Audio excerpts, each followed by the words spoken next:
Well, good afternoon, everyone. Good afternoon. I am Portia Wheatley. I am the founder and the president of a nonprofit organization acknowledged as Trophy of Life Incorporated. And we have the great privilege and honor and assignment to render hope, encouragement, and inspiration to you, our audience, every single day. All right. And at this moment, let me just bring in my co-host. Hi, everyone. My name is Takira Swan, and I am so happy to be here with you today. We have a very special guest, and I cannot wait to hear his story and his journey. But before we get started, I just want to remind you to please go to our YouTube page, like, share, subscribe, and help us spread hope, encouragement, and inspiration, and a little bit of joy across the entire world. Yep, we need that joy too. Definitely need that. Well, I wanted to welcome Edward Weirs to the platform on today. Edward is a young man. He loves the Lord. He's had a couple of experiences, and today he's going to talk about two. One is talking about stuttering. Have you ever had someone that you have been talking to and they stutter? And what has been your response? Honestly, what has been your response on your face? I know I have stuttered, and every now and then that thing want to show up, but it's just it's something connected to that, a feeling or emotion that you just don't want to talk when you see the responses of people when you speak with someone that stutters. So I want you to hear from someone who has stuttered and may have a little residue still left, but we're not even going to focus on that. But that's part one of what he's going to share today, the fact that he's come through that experience. And part two is he's going to share with us his experience with COVID. I know he had a time, but God is faithful and God has brought him through, and we're going to hear his testimony. And we want others in our audience who may either have gone through it or in it or have come through it. We want you to be encouraged that you will get to a healthy place. All right, Edward, thank you for accepting our invitation to come and share your experience. Thank you so much. We appreciate it. And at this time, you can have the floor. Share, and share again. Yes, thank you so very much. I'm honored, and I'm privileged to be asked to be a part of your platform. I was very shocked when you reached out to me. I do watch it from time to time, so for me to be here is an honor and a privilege. I do want to first off say that stuttering it has to do with your speech. A lot of us in our culture say that stuttering has to do with someone having a mental issue, and that's not true. Stuttering is a speech and language development problem.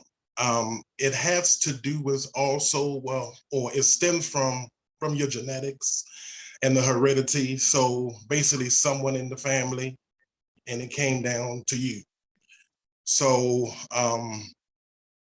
my grandfather stuttered and my mother stuttered somewhat. And then it came to me and I stuttered. So basically I've been stuttering almost my entire life. Sometimes when I speak, I have a hesitation. And sometimes speaking, of course, you got the facial expressions, the hesitation, the trying to find out how you're going to say it, or when you're going to say it. And even sometimes in talking, you try not to be rude, but it's like sometimes you have to rush to get your words out so you won't sound like you're retarded or look like you're retarded, because basically it's very embarrassing, especially when you have to speak in front of a large group of people and you have everything planned out how you're going to say it and the way you want to say it. And then at times come and like sometimes you just freeze. And then sometimes you begin to open up your mouth, it comes out and you want to say things the way you want to say, but you have to find another way to say it. It's stressful. especially, especially, especially when it comes to church and you have to stand in front of God's people and you want to deliver what he has to say, and you really can't say it the way you want to say it. And sometimes you feel bad. Sometimes you beat yourself up. Sometimes you feel disappointed and you just don't want to say nothing. You just don't want to say nothing. I remember when I was a child, younger, and having to stand up in church, having to read the scripture on youth Sunday, and even having to pray. I mean, I dreaded it. I'm like, okay, I got to stand in front of these people. I'm nervous. You know, I don't know how I'm gonna say it. I don't know what scripture I'm gonna read, and then I would do it. And of course, you know, God, you know, His glory got. God's glory was, you know, was revealed, and I got through it. And I just want to tell people, you know, don't be afraid to talk because you're gonna stutter regardless. You know, it's just something that's going to happen. You're not crazy. It's just a speech issue. And it's just something that you have to learn to get over. And with time and with maturity, you will learn how to speak. Did you take any speech classes? Speech? Yes, ma'am. Yes, ma'am. I had a speech pathologist, and we had different type of techniques on how to speak. On how to speak. They showed you how really to use your words and how to talk with the stuttering, how to flow. They gave you breathing techniques and different ways on how to speak. So what were some of your emotions when you would try to speak and you saw the face of individuals, the expressions of individuals you were speaking to? What were your emotions? I was very ashamed and I was embarrassed and I really didn't want to speak no more. It's like, you know, it's like people would laugh and like that's the worst thing in the world, especially when you're speaking from your heart and you're trying to get your point across and people laughing and think it's funny. And then they mimicking you and mocking you and you feel really stupid. It's like, what's the point of me even opening up my mouth? Like there's no need to say nothing because you're gonna laugh. Yeah. So what would you, what words of encouragement would you have for people that stutter? I always tell people to look at James Earl Jones. James Earl Jones, he is a very good speaker. He's known around the world. He has great work and great content. And he was a stutterer and he overcame it.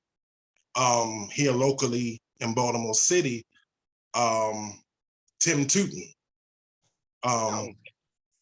he's a newscaster. And I had the opportunity to talk to him. And he was a stutterer. And he shared his story with me. And he told me, he said, you just don't think on it. He said, just open your mouth, speak what you have to say. Take deep breaths and just take your time and talk. Yeah, just take deep breaths and talk. Yeah. And that's somewhat similar to people who are speech impaired as well. Yes, so it's amazing. So I've had to learn myself that some things you just can't even show on your face. So this right here helps when we are in the presence of a stutterer. So we'll know not to do certain things, not to show it, at least show it on our face, you know, because that can cause a person to really draw back. And something that really needs to be said because of the response of the individual to whom a conversation is given to or directed to, the stutterer doesn't want to speak. So, okay, but thank you for sharing that, because I think there are many stutterers out there that have something to say, but because of some of our responses, they don't want to speak up and speak out. But Yeah. now, did you feel more comfortable around other stutterers, or it was just something that I know you had to overcome, but how did you? At school, it was me and another gentleman. And God had to show me that it's somebody else out here that's doing a little bit worse than you. And he stuttered a little bit worse than me. And it humbled me. I became more sensitive. And it went from us going against one another, because we used to fuss, argue, and fight. And we would, try to out-stutter each other. And then we worked together. And basically, once we worked together, we found different techniques on how we could talk. And basically, it has to do with your flow. And you have to take your time, slow down, and take your time. That's good. That's good information to share to our audience. If you know someone who stutters, please share this video with them. Share this video with them. It would be great encouragement for them to hear. Great encouragement for them to hear. Well, thank you again. And so if you could go into the remainder of the video by sharing your testimony, your experience with having COVID. Now, I don't want you to preach. Don't preach, but don't hold back though. But don't hold. I don't have an organ nor a tambourine here with me, but I have our hands. Every now and then I go off screen and do a little. Okay, go ahead. Go ahead. I'm just kidding. I'm gonna be totally truthful with you, Pastor. I honestly didn't take COVID seriously. You know how we had, I think it was the swine flu and the bird flu, and it didn't have this effect like COVID did. So I would go to work and have on my mask some nights. Some nights I would, some nights I wouldn't. I'm not gonna lie. I did wear my mask on public transportation, and I did wear my mask in the stores. But at work, I would wear it to work, and then like maybe some point in time during the job, I would either take the mask off or wear it halfway because of the discomfort. And I would walk around, and I would boast, I'm covered with the blood, I'm anointed, I have power to tread upon scorpions and serpents. Ain't nothing gonna touch me. And my coworkers were like, well, aren't y'all the ones that's dying the most from it? I was like, yeah, but I'm still here. So I started taking it more seriously due to the fact that that the cases started to rise more and more, even at the main post office where I work at. We had a stand-up talk maybe every other 2 weeks, and then it became every other week, and then it became every other 2 days. So I'm like, okay, this thing is real. So it started spreading on my operation. So I experienced the loss of smell and the loss of taste. So I went and I got tested. I tested positive. I followed the CDC guidelines, and I quarantined. And then I went back to work. And then when I went back to work, I started sweating. I started feeling fatigued. And I didn't know why. I'm like, okay, well, I'm clear, So I was taking cough medicine. I was taking the ginger ale, drinking the ginger ale. Our culture uses a ginger ale for everything. I was doing the ginger ale. I was doing the orange juice, but it wasn't working. So I woke up on a Sunday morning, I went to use the restroom, came out the restroom, went back into my room, went to get into the bed, and I fell out the bed. And so I do have a relative that stays here with me. He came in the room and helped me out. Helped me off the floor. And I sat down and got myself together, and I got back up, and I fell again. And I started having mild strokes. Make a long story short, I had 5 mild strokes back to back. Due to me having underlying health issues, and I wasn't properly taking care of myself. Of the COVID had triggered mild strokes. So I had 5 mild strokes back to back. I went to the hospital, and I was in ICU, had swelling on the brain. I had fluid on the brain, and I was out of it. So when I came back to myself, they tested me and said that the COVID was still in my system. COVID had pretty much took over my body. I had developed acute kidney failure. I had liver issues. It threw my heart off rhythm. I had audio defibrillation, and I was in a hospital room by myself in isolation, cold, dry room. I couldn't eat that much, couldn't swallow. My mouth was very dry. It had took the texture of sandpaper. I mean, that's how dry my mouth was. I was drinking water, wouldn't help. I was drinking ice. Wasn't drinking ice. I was eating ice, wouldn't help. I tried to eat my food, and it was painful. And even during that time period, I couldn't use my left side, couldn't do anything. But because of the prayers of God's people and the righteous, he got me through. I actually wasn't supposed to be talking. I wasn't supposed to be walking. And shortly thereafter, I started walking. I started talking. And it's ironic that me having those strokes, I wasn't stuttering. I could talk plain, talk crystal clear. The speech pathologist came in the room and said, "Sir, I didn't know that you stutter." I said, "I stutter." And the lady said, "I can't see it." And I told God, "Thank you."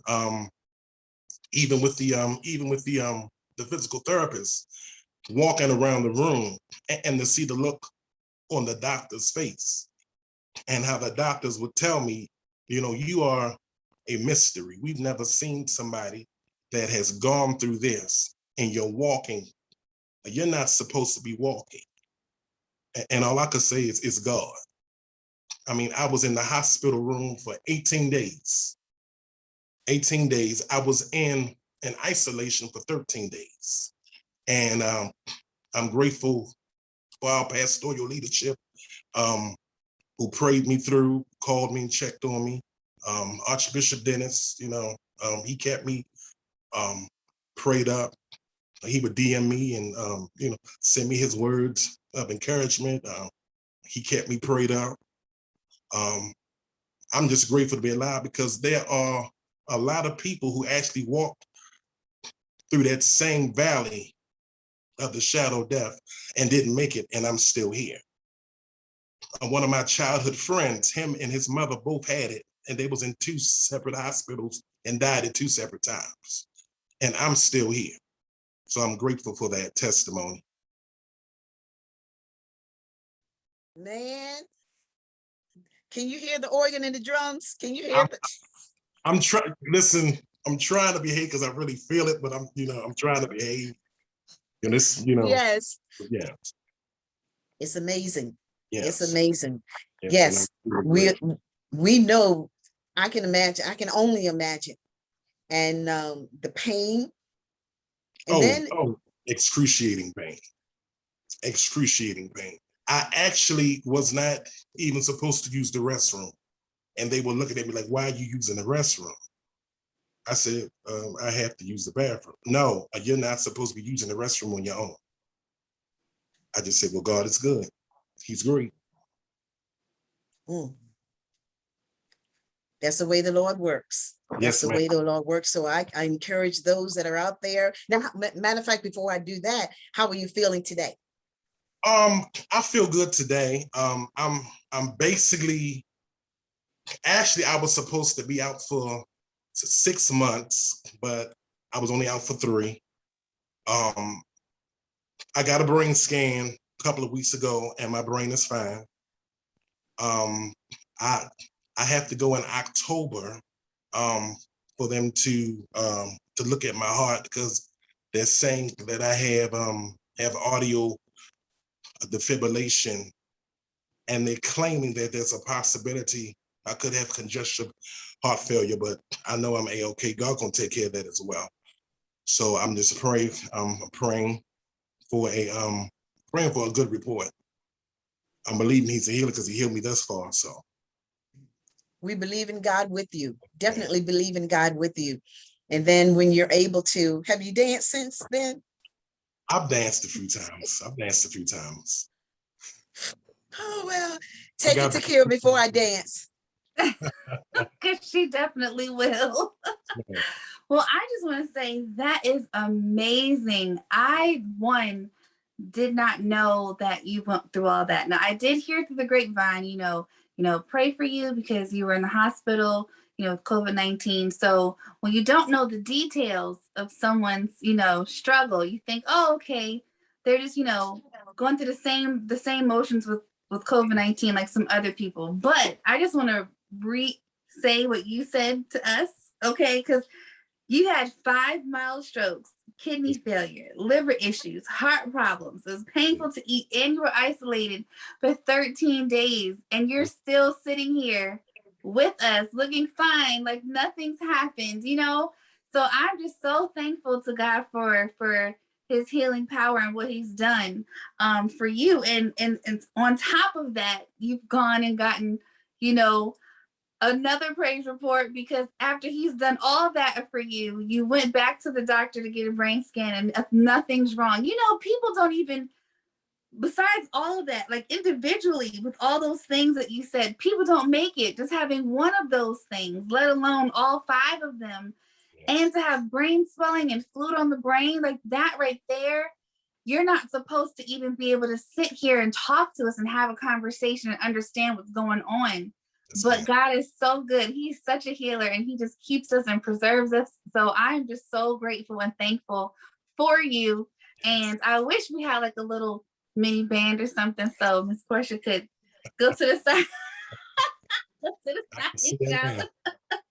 And as far as your journey with you stuttering, I never even knew you had a stuttering issue. Now you're kind of quiet, when I always see you, but when I have heard you talk, you've never stuttered in front of me. So that was a whole nother surprise. So I'm telling you, God has got your back from day one. If you never never knew it then, you should definitely know it now. Like he's got your back through everything, and I'm just so grateful for his love and his power in your life. So, and also to thank you for coming on our broadcast today and sharing this and being so open and honest with us, because if he can do it for you, I know he can do it for anyone else. So thank you so much.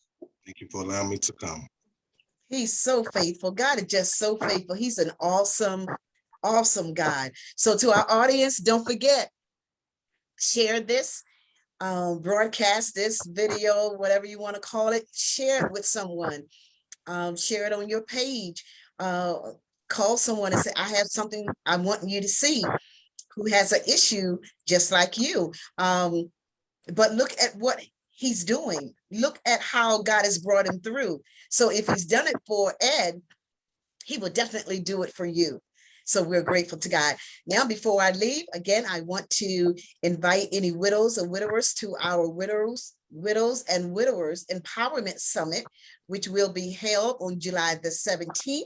It is a virtual event, and the cost is just $20. Looking forward for you to come and be with us virtually. Come and be with us virtually. You can get your ticket on Eventbrite. Just in the search widows and widowers, and it will come right up. And I will put it in the comment section. Just share it. Believe me when I say we have fun when we come together. Okay. Thank you so very much. Thank you, Ed. I appreciate it. Put some music on, twitch your toes, do what you do. All Yes. right. God bless you, everyone. I love you. God bless. And we shall see you tomorrow at what time, Takira? 1 p.m. Eastern Standard Time.